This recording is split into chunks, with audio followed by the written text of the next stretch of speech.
and today is weigh-in Wednesday. We have a heat index of about 104, so we're gonna try to do this pretty quick. We have Mechelen male here, ready to go for the weigh-in, so let's do it. Pounds, 3 ounces.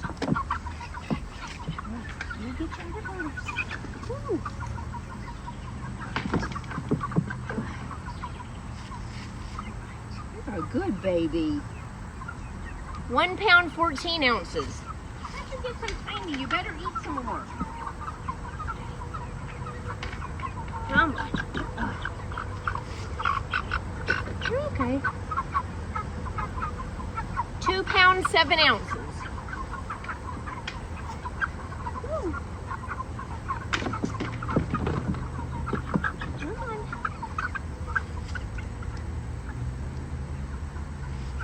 2 pounds, 1 ounce. Ooh.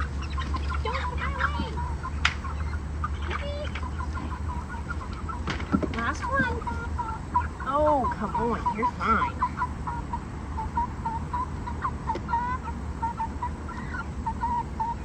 2 pounds, 5 ounces. So as you can see, they've definitely grown a lot in the last week.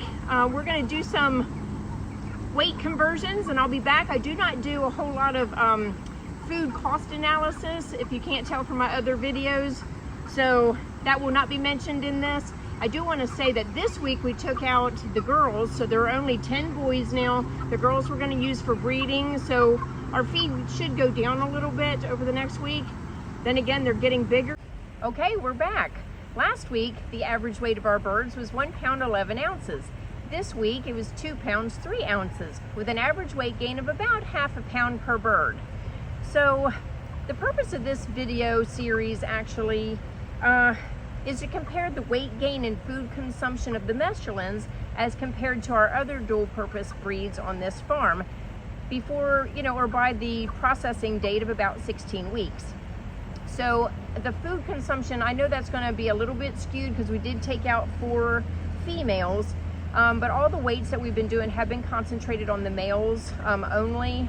So, I do hope that this helps you out. By the end of all this, I think we can come up with a clear number to hopefully share with you. So for right now, I'll kind of leave you with that. I actually have some chickens hatching in the incubator, so I'm gonna go check on them. I hope you have a great day and I'll see you next week. Bye.